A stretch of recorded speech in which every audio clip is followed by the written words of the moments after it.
Poganki na drevesu. Takoj, ko sem stopil, mi je Jorge rekel: "Zgodbo imam zate." "Zgodbo? Zakaj?" "Ne vem, zdelo se mi je, da bi ti prišla prav." "Dobro," sem zaupljivo odvrnil. Bila je majhna vas. Tako majhna, da je sploh ni bilo na velikih državnih zemljevidih. Tako majhna, da je imela en sam majhen trg, na katerem je raslo eno samo drevo. Toda ljudje so imeli radi vas, prav tako njen trg in drevo. Orjaški ombu je rasel prav na sredi trga. Bil je središče vaškega življenja. Vsak večer okoli 7 so se po delu na trgu srečevali moški in ženske, ki so se lepo uredili, počesali in oblekli, ter se nato nekajkrat sprehodili okoli drevesa. Leta in leta so se mladi, njihovi starši in starši njihovih staršev vsak večer srečevali pod ombujem. Tam so sklepali pomembne posle, sprejemali odločitve o vasi, se dogovarjali za poroke in se spominjali mrtvih. Nekega dne pa se je zgodilo nekaj nenavadnega in čudovitega. Na stranski korenini je iz nič pokukala zelena vejica z 2 listoma ter se obrnila proti soncu. Bil je poganjek. To je bil prvi poganjek na ombuju, kar je kdo pomnil. Ko je prvo navdušenje minilo, so ustanovili komisijo, da je pripravila slovesnost na čas novega poganka. A na presenečenje organizatorjev se vsi vaščani niso udeležili slavja. Nekateri so trdili, da poganjek prinaša težave. Nekaj dni po tistem, ko je pognal prvi poganjek, se je pojavil še drugi. In na enem mesecu je iz sivih korenin ombuja pognalo več kot 20 svetlo zelenih vejic. Veselje enih in ravnodušnost drugih sta bila kratkotrajna. Stražar trga je začel opozarjati, da se starim ombujem nekaj dogaja. Njegovi listi so bili bolj rumenkasti kot sicer, krhki in so hitro odpadali.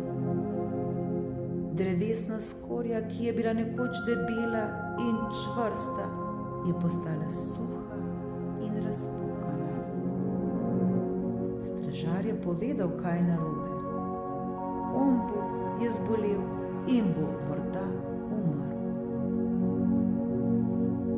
Tega dne se je med večernim sprehodom razvnel prepir. Nekateri so govorili, da so vsega krivi poganki. Njihovi razlogi so bili jasni. Dokler se niso pojavili, je bilo vse v najlepšem redu. Tisti, ki so poganke zagovarjali, so govorili, da prvo nima zveze z drugim in da bodo poganki nadomestili staro drevo, če se mu bo kaj zgodilo. Tako sta se oblikovali 2 jasno ločeni skupini. Prva je dajala prednost staremu ombuju, druga pa novim pogankom. Še sami niso vedeli, kako je razprava postala vse bolj razneta, skupini pa vedno bolj sprti. Ko se je znočilo, so se odločili, da bodo o vprašanju razpravljali naslednji večer ter tako skušali pomiriti duhove. Toda duhovi se niso pomirili. Naslednji dan so Ombujevi zagovorniki, kot so se poimenovali, trdili, da je rešitev povrnitev prejšnjega stanja. Poganki, da staremu drevesu jemljajo moč, saj so njegovi zajedavci. Po njihovem mnenju je bilo torej treba uničiti poganke. Zagovorniki življenja, kot so se poimenovali, so bili ob tem zgroženi. Tudi sami so že razpravljali o rešitvi. Treba bi bilo posekati staro Ombujevo drevo, so menili, saj se je njegovo življenje izteklo. Po njihovem mnenju je drevo le jemalo sonce in vodo mladim pogankom. Nesmiselno je bilo zagovarjati stari Ombu, saj je verjetno že odmrl. Prerekanje se je sprevrglo v spor pa v prepir, v katerem niso manjkali niti vpitje, žalitve in brce. Policija je zaplet rešila tako, da je obe strani poslala domov. Ombujevi zagovorniki so se ponoči zbrali in ugotovili, da je položaj nevzdržen. Bedasti nasprotniki ne bodo razumeli njihovih stališč, zato je treba ukrepati. Oboroženi škarjami za obrazovanje, lopatami in krampi so se odločili napasti. Ko bodo poganki uničeni, se bo veliko lažje pogajati. Zadovoljni so prispeli na trg. Ko pa so se približali drevesu, so videli, da so pripadniki nasprotnega tabora okoli njega nagrmadili polena. Ombu so namreč nameravali zažgati. Skupini sta se znova spopadli, a zdaj sta bili obkroženi s sovraštvom, jezo in slo po uničenju. Med pretepom je bilo pohojenih in uničenih več pogankov. Tudi deblo in veje starega Ombuja so utrpeli precejšno škodo.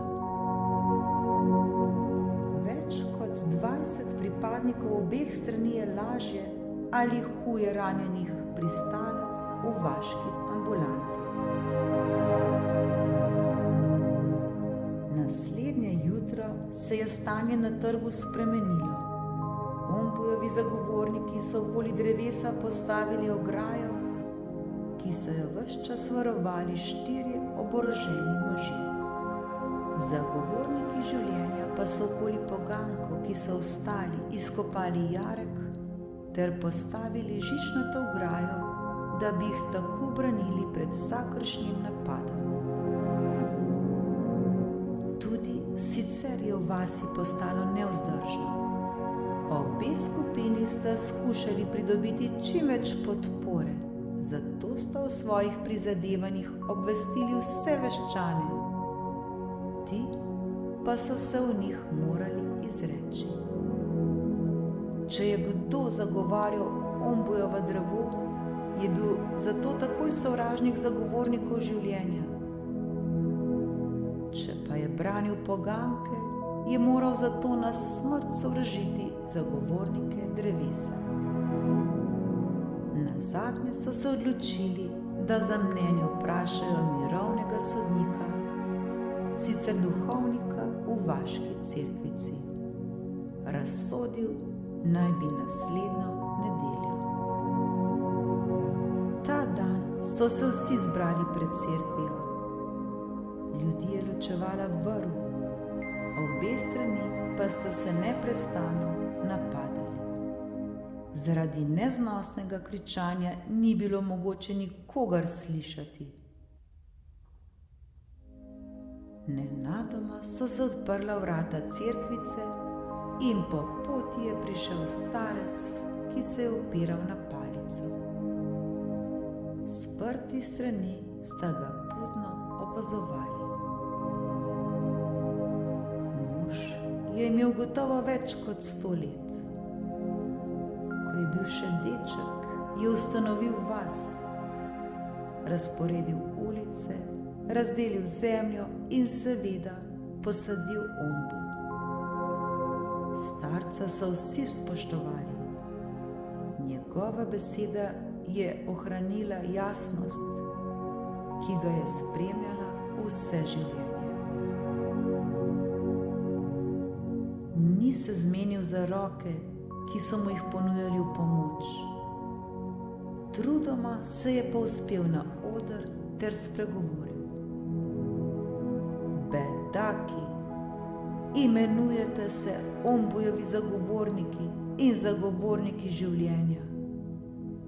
Zagovorniki, prav ničesar niste sposobni braniti, kajti vaš edini namen je prizadeti vsakogar, ki misli drugače. Ne zavedate se svoje zmote in ne eni, ne drugi nimate prav. Ombu ni kamen, živo bitje je in tako kot vsa živa bitja ima svoj življenjski cikel. Ta cikel pomeni tudi, da daje življenje tistim, ki ga bodo nasledili. Se pravi, da poskrbi za poganke, iz katerih bodo zrasli novi ombuji. Toda vi, bedaki, poganki niso le poganki in zato ne bi preživeli, če bi ombu umrl. Ombujovo življenje pa ne bi imelo smisla, če se ne bi mogel podaljšati v novo življenje. Tisti, ki se imenujete zagovorniki življenja, kar pripravite se, izurite se in se oborožite. Kmalu bo napočila ura, ko bo treba zažgati hišo staršev z njimi vred, saj se bodo postarali in vam bodo na poti. Tudi tisti, ki se imenujete ombujevi zagovorniki, se pripravite, vadite na pogankih. Pripravljeni morate namreč biti, da boste pohodili in pobili svoje otroke, ko vas bodo ti hoteli nadomestiti in preseči. In vi se imenujete zagovorniki, saj vam ni do ničesar drugega kot do uničevanja. Pri tem pa ne opazite, da boste z uničenjem zavedno uničili tudi vse, kar nameravate ubraniti. Premislite, nimate več veliko časa. Po teh besedah je počasi stopil z odra in se sredi vsesplošne tišine napotil proti vratom in odšel. Jorge je obmolknil. Nisem mogel premagati solz. Vstal sem in molče odšel. Bil sem utrujen, misli pa sem imel jasne. Koliko je bilo še treba postoriti?